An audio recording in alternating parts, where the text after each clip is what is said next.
Comenzamos hoy la segunda serie, mis amados hermanos, en base al libro de Romanos, la carta del apóstol Pablo a los romanos. Y vamos a estudiar el problema de la humanidad y vamos a abarcar el capítulo 1, versículo 18, hasta el capítulo 3, versículo 20, la segunda serie. En la primera serie vimos cómo el apóstol Pablo nos introducía al tema del evangelio, al tema de las buenas noticias de salvación. En esta segunda parte, el apóstol Pablo comienza a detallarnos el evangelio, comienza a explicarnos en detalle el evangelio, las buenas noticias.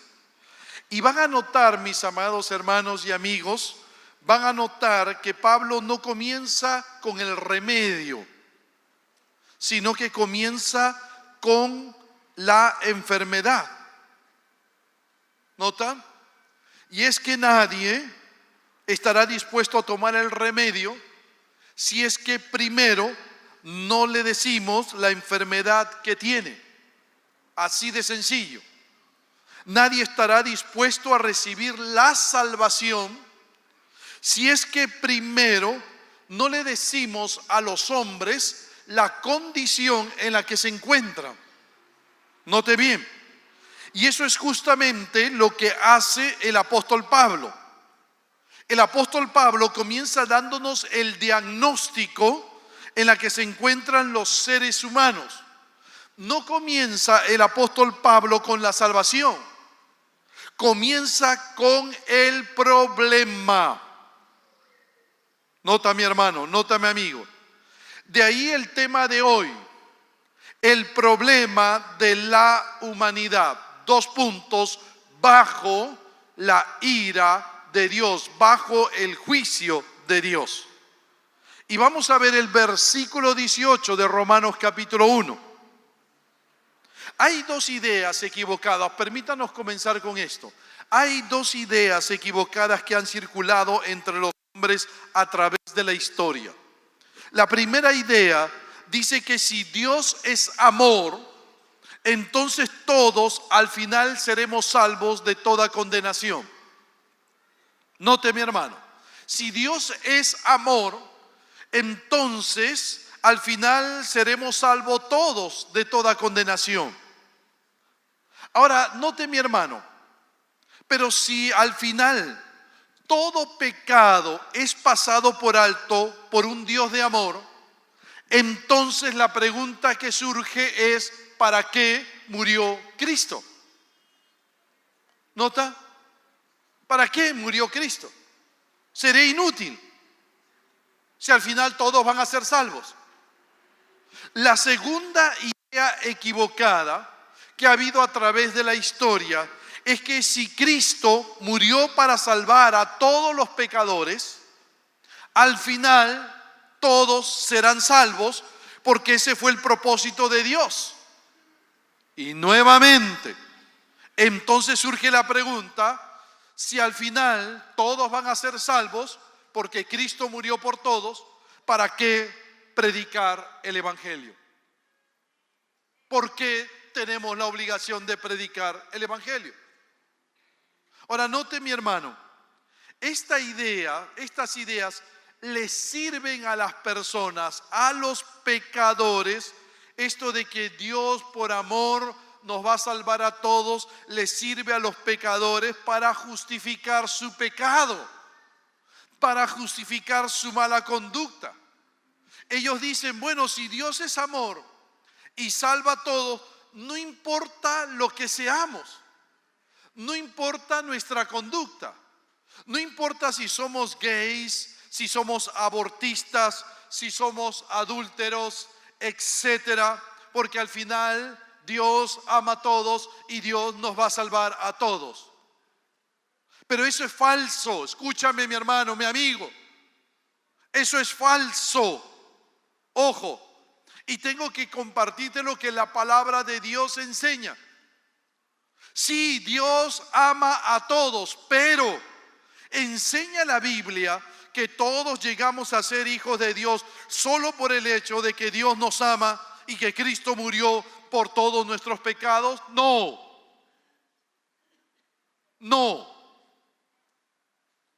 la Biblia dice, Juan capítulo 3, versículo 36, el que cree en el Hijo tiene vida eterna. Pero el que rehúsa creer en el Hijo no verá la vida, sino que la ira de Dios está sobre él. ¿Notas?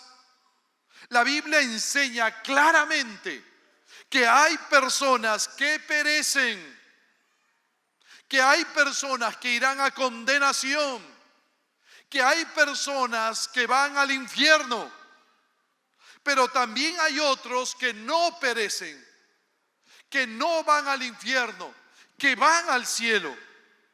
En la Biblia hay los salvos y hay los perdidos. ¿De qué depende la condición? Si toma la decisión de creer o no creer en Jesucristo.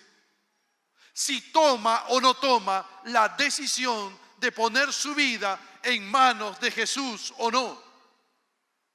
¿Qué pasó, mi hermano? ¿Qué pasó, mi amigo, con la humanidad? Sí, Dios es amor. Y por amor te creó a ti y me creó a mí. Y creó a toda la humanidad a su imagen y semejanza. La Biblia dice en Génesis 1:26, entonces dijo Dios, hagamos al hombre a nuestra imagen conforme a nuestra semejanza. Y el ser hecho a su imagen y semejanza implicaba que Dios nos creara con libertad para amar y tomar decisiones. Dios en ningún momento quiso hacer de nosotros robots programados para amarle a Él, no. ¿Por qué? Porque el amor, te lo he dicho en más de una oportunidad, el amor reclama libertad para amar. Tener libertad para poder decidir amar a una persona. Pero al crearnos de esa forma, nuestro Dios se arriesgaba a la posibilidad de que ese ser que había creado rechazara su amor para vivir de forma independiente. Así es. Así que Dios decide probar el amor de la humanidad, dándole un mandamiento, dándole una orden. Génesis capítulo 2, versículo 16. De todo árbol del huerto podrás comer, mas del árbol de la ciencia del bien y del mal no comerás, porque el día que de él comieres ciertamente morirás. Esa era la orden, ese era el mandamiento. Si tú me amas, vas a obedecer, pero si tomas la decisión de independizarte, me vas a desobedecer. Y el hombre, haciendo uso de esa libertad, escogió independizarse de Dios. Y vio la mujer, Génesis 3, y vio la mujer que el árbol era bueno para comer, y tomó de su fruto, y comió, y dio también a su marido, el cual comió así como ella. ¿Cuáles fueron las consecuencias? ¿Cuáles fueron las consecuencias? 1, ingresó el pecado y la muerte en toda la humanidad. Lo dijo el mismo apóstol Pablo, Romanos 5:12. Por tanto, como el pecado entró en el mundo por un hombre, y por el pecado la muerte, así la muerte pasó a todos los hombres, por cuanto todos pecaron. 2, perdimos toda amistad. Perdimos toda comunión con nuestro Creador. La Biblia dice en Romanos 3:23, por cuanto todos pecaron, y están destituidos de la gloria de Dios. Y en tercer lugar, toda la humanidad quedó bajo la ira, bajo el juicio de Dios. Lo dice bien claro Romanos capítulo 1, versículo 18. Porque la ira de Dios se revela desde el cielo contra toda impiedad e injusticia de los hombres que detienen con injusticia la verdad. Y por eso el castigo final para la humanidad pecadora será la muerte eterna en el infierno. Y el que no se halló inscrito en el libro de la vida fue lanzado al lago de fuego.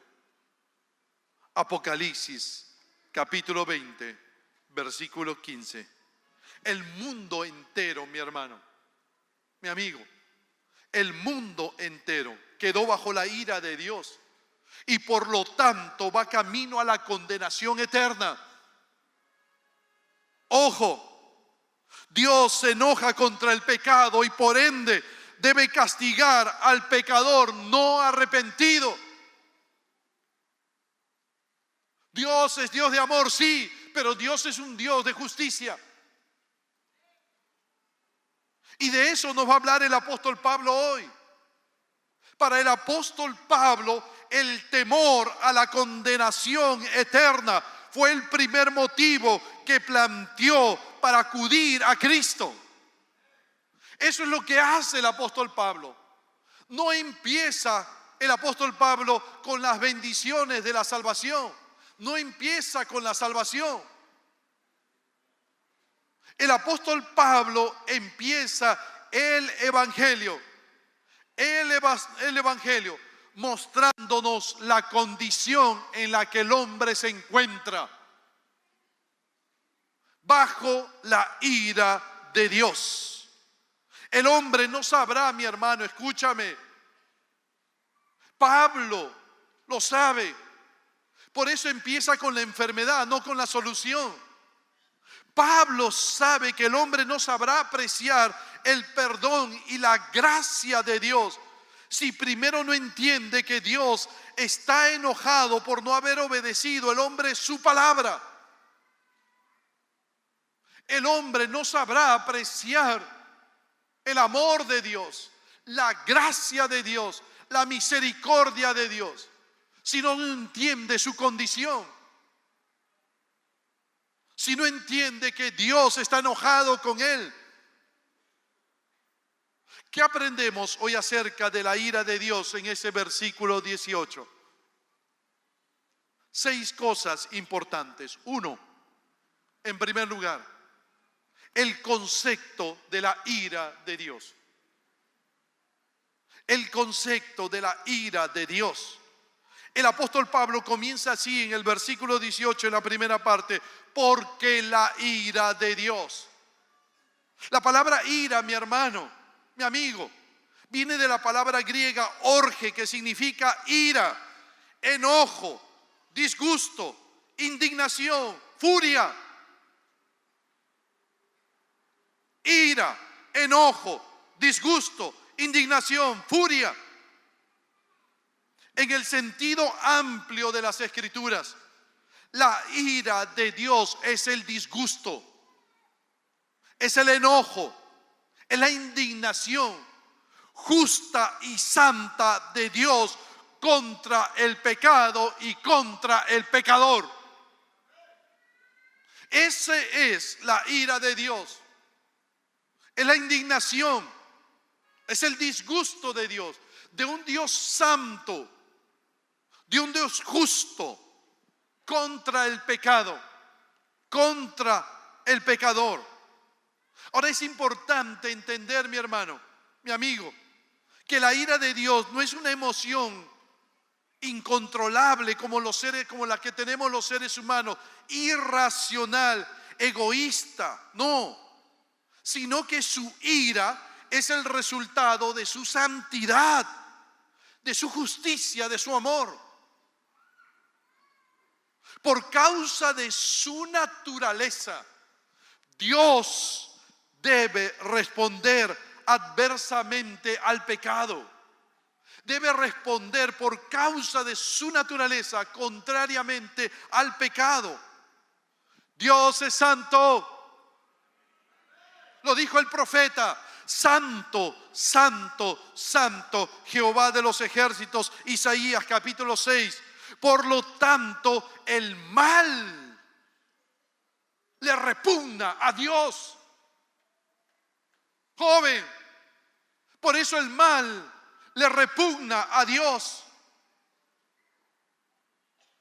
Ojo, Dios es santo y por eso rompe Dios la comunión con el perverso. Dios es amor. La Biblia lo dice, el que no ama no ha conocido a Dios, Juan 4:8. ¿Por qué? Porque Dios es amor. Por lo tanto, Dios celosamente ama todo lo bueno. Pero también Dios es justicia. Dios es justicia. Lo dice bien claro el salmista en el Salmo 11, versículo 7, porque Jehová es justo y ama la justicia. Eso significa que Dios debe juzgar la maldad y debe condenar el pecado y al pecador. Porque Dios es justicia. Dios es justo. Si el hombre, escúchame bien, si el hombre es un objeto de la ira de Dios, es porque el hombre ha escogido desafiar la soberanía de Dios, violar su santa voluntad y se ha expuesto a sí mismo al juicio de Dios. En su santidad, en su justicia, en su amor, Dios aborrece el pecado. Dios aborrece al pecador y responde con una terrible y violenta ira en su contra. Dios expresó su ira en más de una oportunidad contra la humanidad pecadora. Tú lo sabes, tú lo has leído. En los días de Noé destruyó a casi toda la raza humana con el diluvio, salvo a Noé y a su familia. 7,000 millones de habitantes quedaron enterrados bajo agua.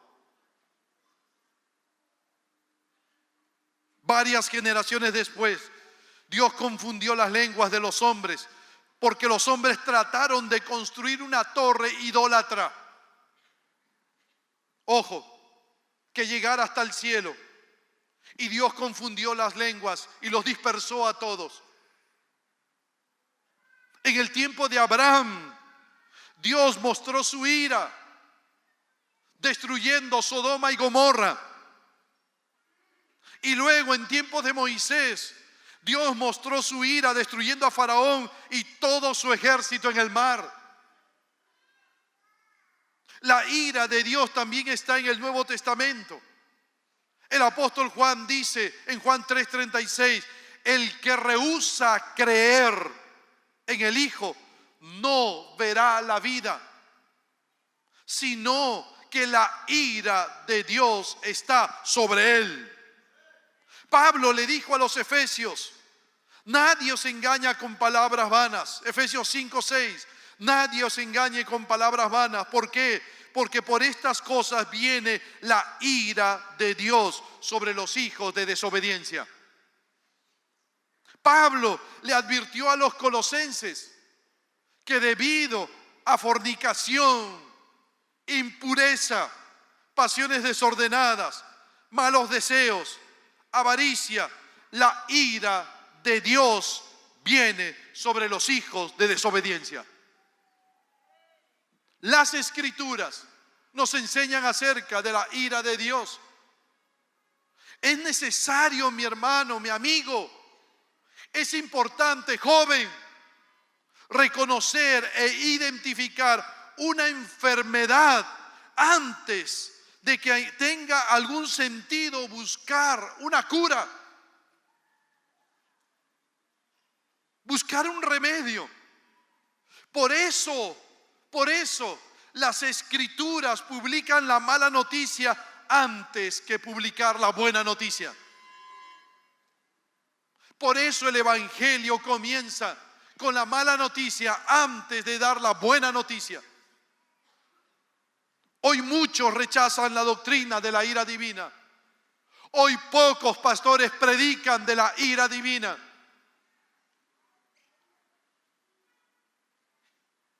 Hoy pocos evangelizan mostrándole al hombre que es pecador y que está bajo el juicio de Dios.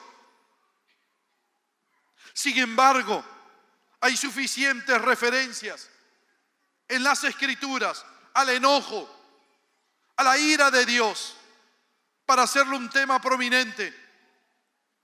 Dios es misericordioso, pero aún así, mi hermano, mi amigo, Dios va a castigar a los pecadores que no se arrepienten.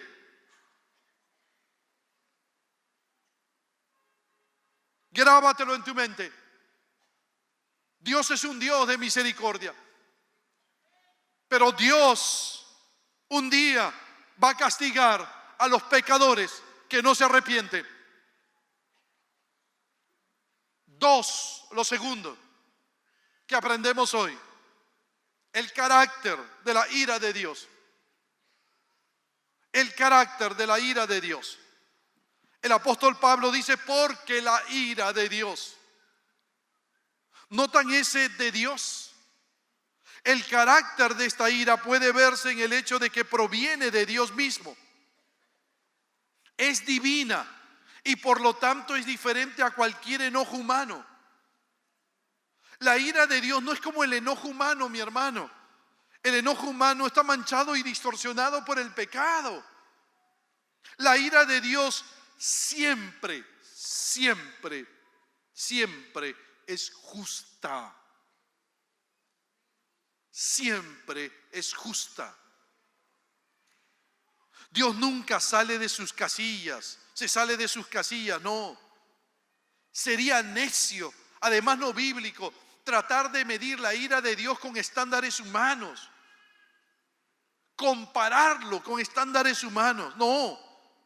El enojo de Dios no es un enojo caprichoso, como el que tenemos los seres humanos, no. No es un enojo irracional, no. Sino que la ira de Dios es la única respuesta coherente de un Dios santo, que tiene un Dios santo hacia la maldad, hacia el pecado. Dios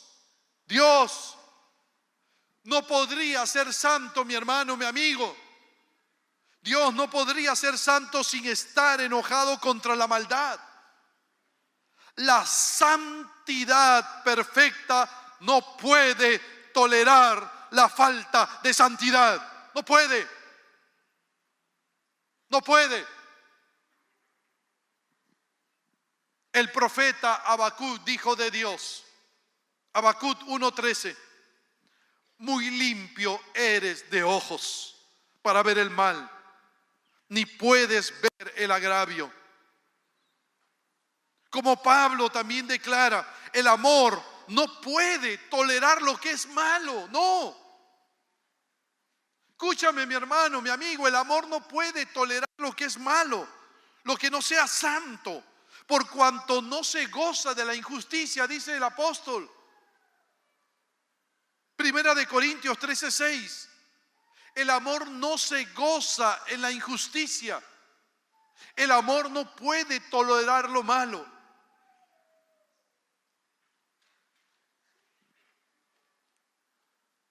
Tres.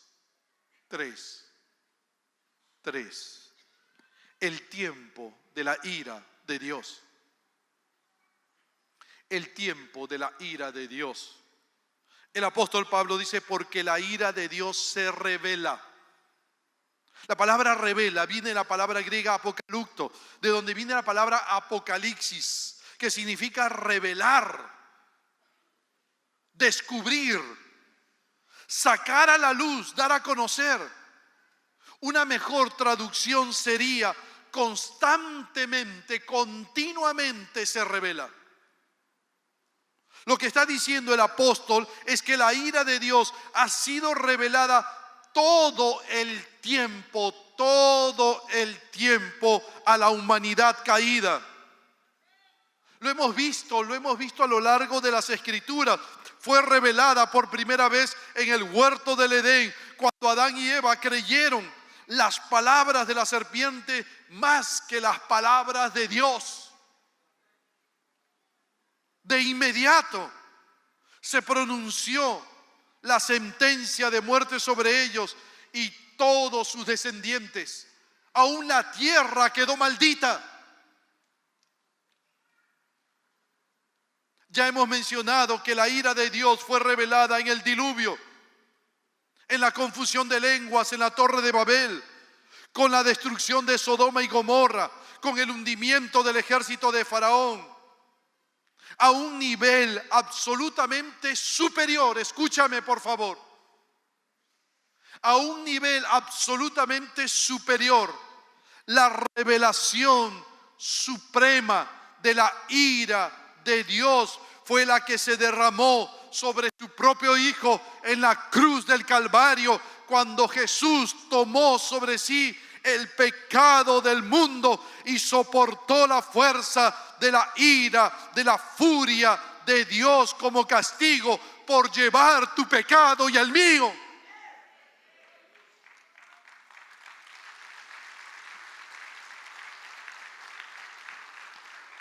Allí el Señor Jesús, solo el Señor Jesús podía soportar la ira de Dios. Solo Dios podía soportar su propia ira. Solo Dios podía soportar su propio enojo. Toda la ira de Dios, todo el furor de Dios, toda la indignación de Dios cayó sobre Jesús en la cruz del Calvario. Y lo hizo por ti, mi amigo, y lo hizo por mí.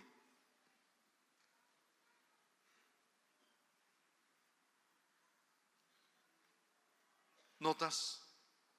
La ira de Dios se hace manifiesta continuamente en el mundo de los hombres.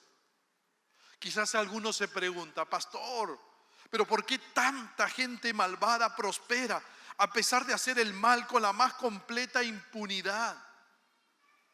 ¿Por qué?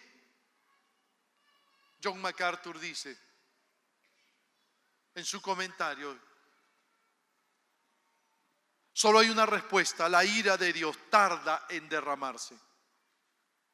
Ojo, la ira de Dios tarda en derramarse, pero es como un vaso que va llenándose poco a poco, poco a poco, poco a poco, hasta que la ira de Dios se derrama. Lo dijo el mismo apóstol Pablo: pero por tu dureza, Romanos 2:5, pero por tu dureza y por tu corazón no arrepentido, atesoras para ti mismo ira para el día de la ira y de la revelación del justo juicio de Dios. Déjame decirte algo, mi hermano, mi amigo. La ira de Dios puede tardar, pero tarde o temprano llega. Tarde o temprano llega. No ha habido gobernante, no ha habido una persona que se haya burlado de Dios y que no haya tenido que pagar por esa burla.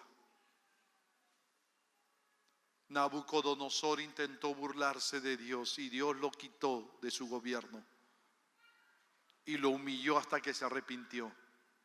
Belsasar se burló de Dios en una orgía trayendo los vasos del templo y Dios le quitó el reino y lo mató.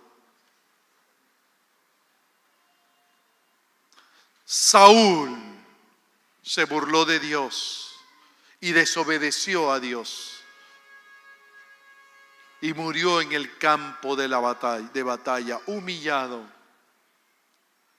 Tú has visto, mi hermano, gente que se ha burlado de Dios, presidentes de la República Hay uno que se burló de Dios hace unos años atrás. Y tú viste cómo murió, hinchado, y la desgracia en que ha sumido a su nación. Tú lo sabes, tú lo sabes. La ira de Dios se va acumulando, se va acumulando. No pienses, mi hermano, que tú puedes pasar por alto el juicio de Dios y la ira de Dios. No puedes decir, peco y no va a pasar nada, peco y no va a pasar nada. Porque vas acumulando la ira de Dios. Tarde o temprano, la ira de Dios se derrama.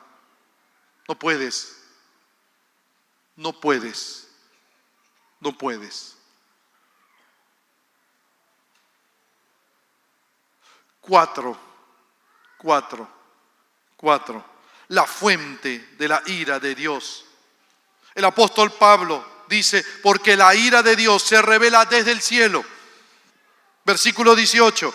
La ira de Dios es enviada desde el cielo. Ese es el lugar donde Dios ejerce su soberanía, en el cielo. Su gobierno en el cielo, desde el cielo. A pesar del poder actual de Satanás como príncipe de este mundo. Satanás puede ser el príncipe de este mundo, pero él sabe quién realmente gobierna todo desde el cielo, desde su trono, es nuestro Dios Todopoderoso. Él lo sabe. Nunca olvides, mi hermano, nunca olvides que la tierra es dominada en última instancia por el cielo, es decir, desde el trono de Dios. Es interesante, John MacArthur dice que el cielo revela la ira de Dios por 2 vías. 1, su orden moral. Dios revela desde el cielo su ira por 2 vías. Su orden moral. Cuando Dios hizo al mundo, incorporó ciertas leyes morales y físicas que desde entonces han gobernado su funcionamiento. Así es, mi hermano. Y no podemos alterar las leyes físicas ni morales que Dios ha puesto. Si tú intentas alterar las leyes físicas, vas a sufrir las consecuencias. Así es. Tú no puedes tirarte de un 4º piso y decir no me va a pasar nada cuando me caiga. No puedes. No puedes. Dios ha puesto leyes físicas que deben respetarse. No puedes. Dios ha puesto leyes morales que deben respetarse. No puedes decir, no, aborto y no pasa nada si yo aborto.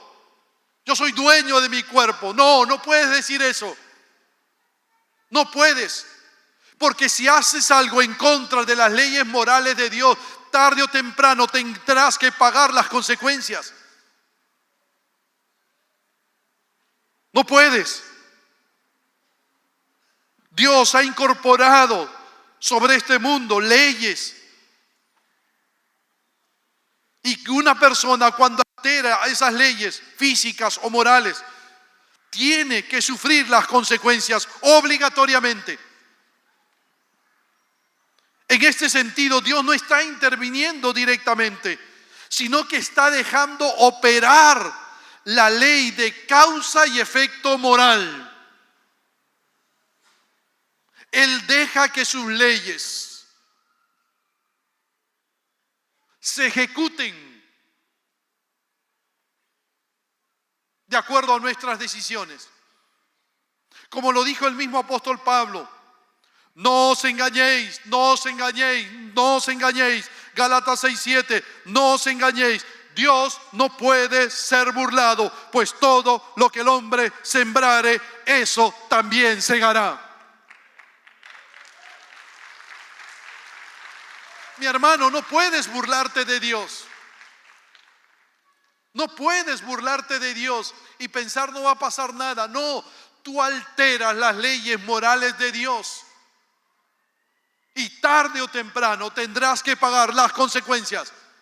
Tarde o temprano. No se puede alterar las leyes de Dios, las leyes morales de Dios. El hombre piensa que se puede hacer eso, pero no puede. Cuando en nuestra sociedad se altera las leyes morales de Dios, el hombre sufre las consecuencias. Tarde o temprano. Tarde o temprano. ¿Sabes cuántas naciones tienen millones de personas con SIDA?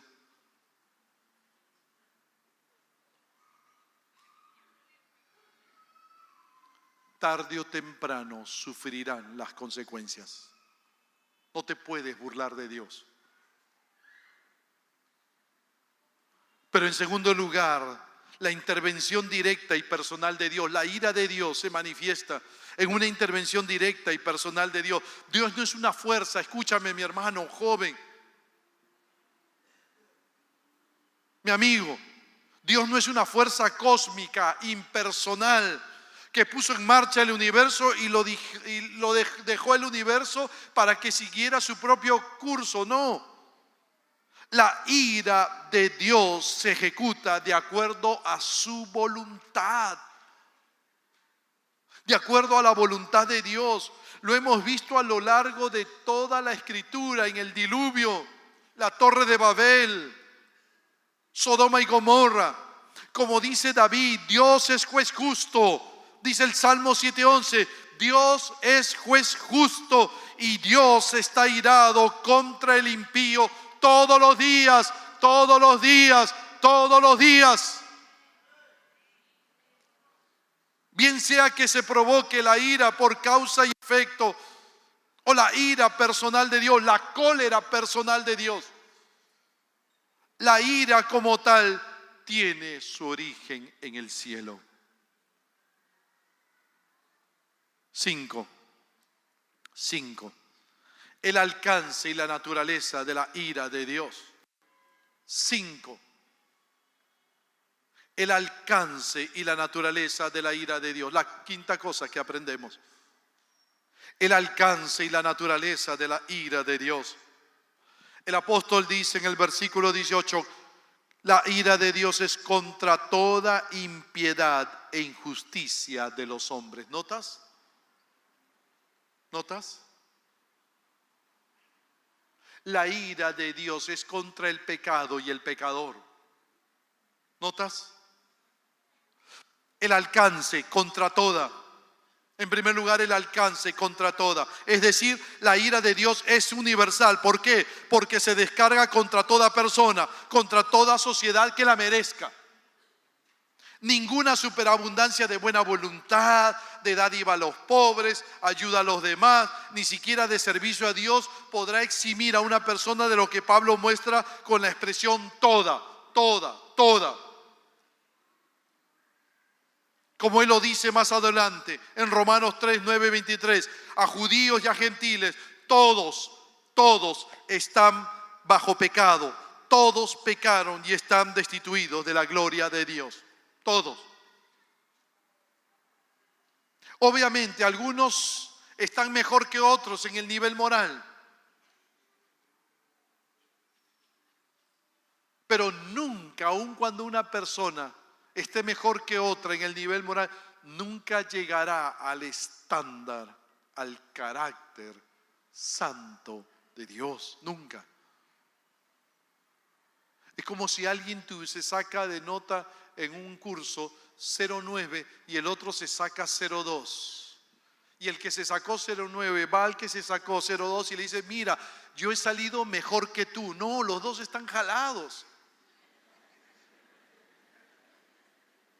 Los dos están desaprobados. Eso es lo que pasa con la humanidad. Todos estamos desaprobados. Y la ira de Dios va contra todos. ¿Notas? Pero la naturaleza de la ira de Dios, el enojo de Dios, está reservado y dirigido contra, no solamente contra el pecador, todos, sino también contra el pecado. La palabra impiedad, asebia, habla de falta de reverencia, falta de devoción, falta de adoración debida al Dios verdadero.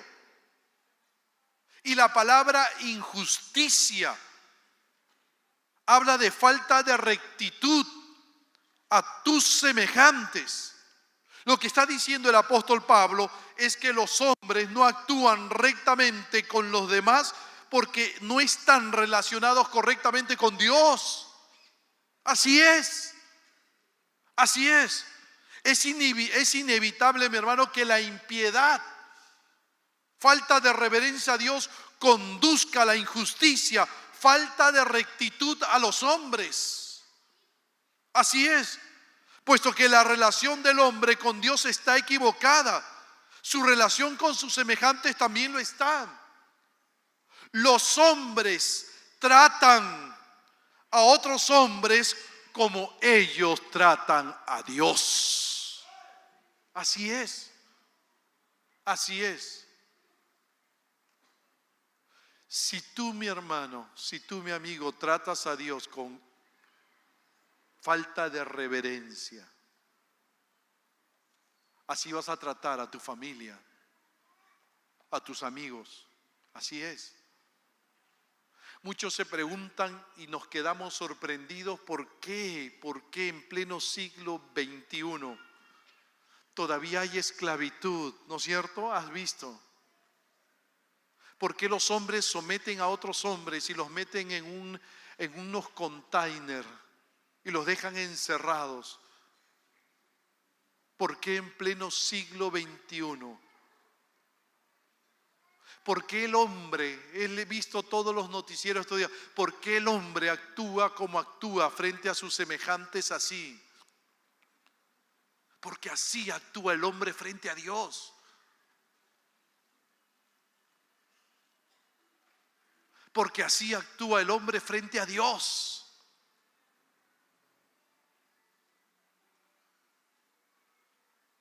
El hombre le falta el respeto a Dios y por eso le falta el respeto a sus semejantes. Por eso Dios odia tanto el pecado como al pecador que lo practica. Lo que está diciendo Pablo es que es imposible separar al pecado del pecador. Dios no solo castiga al pecado, castiga a quien lo hace también. Además, no es el pecado el que es castigado en el infierno, sino el hombre que lo practica. El salmista dijo en el Salmo 105:5: los insensatos no estarán delante de tus ojos, aborreces a todos los que hacen iniquidad. Dios aborrece a todo aquel que hace iniquidad, a todo aquel que practica el pecado. Este aborrecimiento de Dios contra el pecador no es una negación de su amor. No, mi hermano, cuidado. No. Aunque la ira de Dios permanezca sobre el pecador y lo aborrezca, sin embargo, el amor de Dios es tan grande que Dios ama a la persona que aborrece. Que Dios ama a la persona que aborrece. Y no solo los ama, sino que busca salvarles. Ese es nuestro Dios. Ese es nuestro Dios. Dios es paciente, mi amigo, mi hermano. Dios es paciente. Dios es paciente. No quiere que nadie perezca. Pero no olvides esto, joven. No olvides esto, que llegará el tiempo cuando Dios retire su oferta y no será posible reconciliarse con Él. Así que el tiempo para reconciliarse con Él, amigo, es hoy. Es hoy, es hoy, es hoy, es hoy. Termino. La causa de la ira de Dios. El apóstol termina: que detienen con injusticia la verdad. Los hombres detienen con injusticia la verdad, dice Pablo, Romanos 1:18. La razón fundamental, escúchame mi hermano, termino, la razón fundamental por la que Dios ha puesto a la humanidad bajo su ira o bajo su juicio es porque el hombre en su naturaleza es injusto, es pecador, es rebelde, ama su pecado y por lo tanto rechaza toda la verdad de Dios. El problema del hombre no es que no conozca a Dios, escúchame, el problema del hombre no es que no conozca a Dios, no. Vamos a ver el próximo domingo que el hombre sí conoce a Dios. El problema no es que no lo conozca. El problema del hombre no es intelectual. El problema del hombre es de voluntad. El hombre lo conoce, pero el hombre rechaza a Dios. Lo rechaza. ¿Por qué, pastor? ¿Por qué los hombres rechazan a Dios? La Biblia lo dice. Porque los hombres aman más su pecado que a Dios. Porque los hombres aman más el pecado que a Dios. Mi hermano, mi amigo, si tu familia, si tus amigos de la universidad, si tus compañeros de trabajo, si tus compañeros del colegio, si tus amigos del barrio no se acercan a Dios, es porque aman más al pecado que a Dios. Los judíos tenían a Jesús, al Dios encarnado, frente a frente, frente a frente. Y sin embargo lo rechazaron. ¿Por qué? Juan 3, 19 y 20 dice: y esta es la condenación, esta es la condenación, que la luz vino al mundo y los hombres amaron más las tinieblas. Los hombres amaron más las tinieblas que la luz, porque sus obras son malas, porque todo aquel que hace lo malo aborrece la luz y no viene a la luz. ¿Para qué? Para que sus obras no sean reprendidas. ¿Notas? ¿Notas? ¿Por qué la gente no se acerca a Dios? Porque la gente ama más las tinieblas que la luz. La gente se revuelca, le gusta revolcarse en el pecado. Le gusta el pecado. No es que el hombre no pueda creer en Dios, no quiere. No quiere. No quiere. ¿Por qué? Ama el pecado. Le gusta el pecado. David describió nuestra sociedad de hoy cientos de años atrás. Dice el necio en su corazón: no hay Dios, no hay Dios. ¿Y por qué dice no hay Dios? Salmo 14:1, mi hermano allá arriba. Salmo 14:1. Dice el necio en su corazón: no hay Dios. Se ha corrompido, hacen obras abominables, no hay quien haga el bien. Por eso dice no hay Dios. Porque el hombre quiere seguir corrompiéndose. Ama lo abominable. Por eso el hombre se ha sacado a Dios de encima. Y ha comenzado a decir en el colegio, en la universidad, en la sociedad: Dios no existe. ¿Por qué? ¿Por qué? Al sacarse a Dios se saca su sentimiento de culpa. Y entonces él se siente con mayor libertad para pecar, porque ama el pecado. Ama la maldad más que a Dios.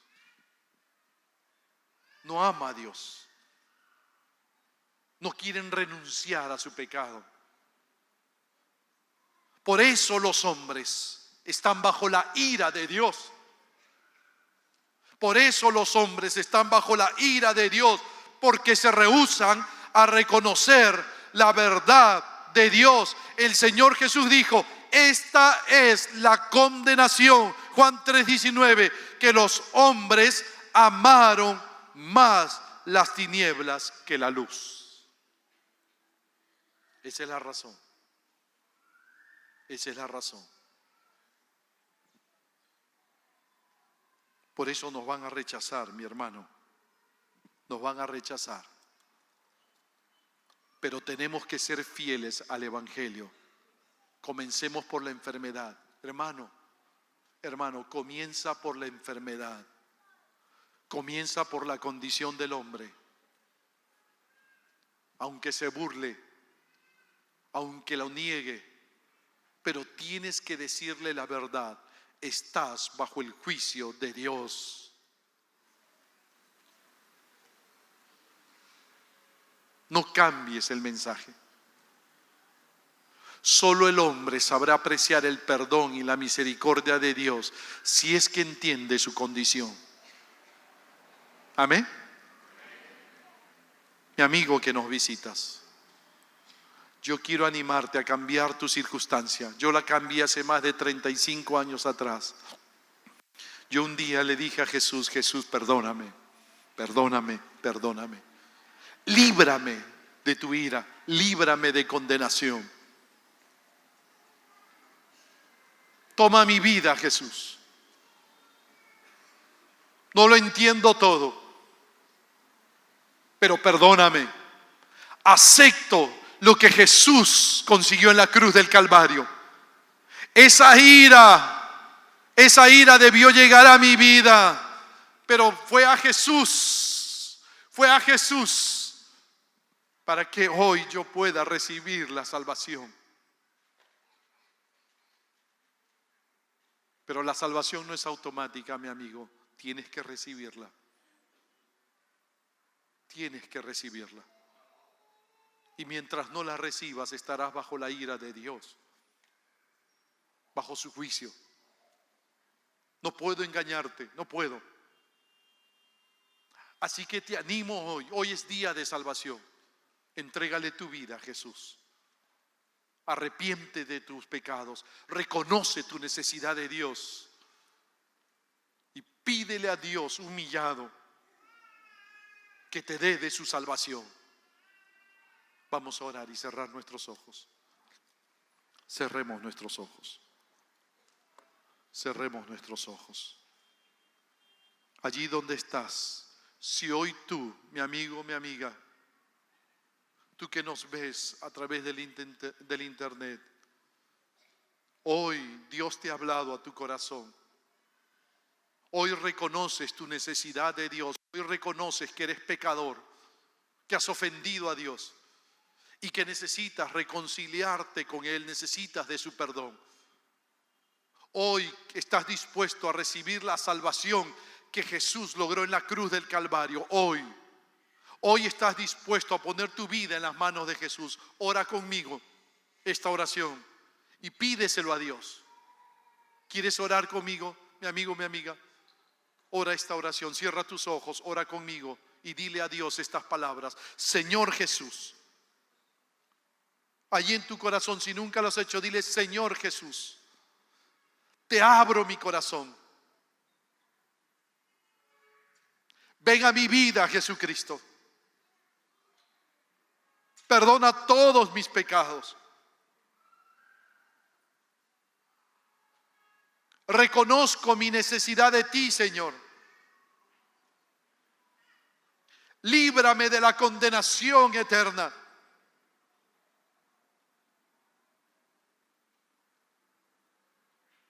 Gracias, Jesús. Ahora soy de Cristo. Gracias, Jesús, por tu gracia, tu misericordia, tu salvación. Soy de Cristo ahora. Y te voy a obedecer, Dios. Te voy a obedecer. Gracias, Jesús. Sigamos orando, por favor. Quizás hay personas que hoy han hecho esta oración conmigo por primera vez. Y nos gustaría orar por todos aquellos que han hecho esta oración y que hoy se han reconciliado con Dios por primera vez. ¿Tú has hecho esta oración? ¿Nos permites orar por tu vida? Indícamelo levantando tu mano. Si hay alguien esta mañana que hizo esta oración por primera vez, Dios te bendiga, caballero. ¿Hay alguien?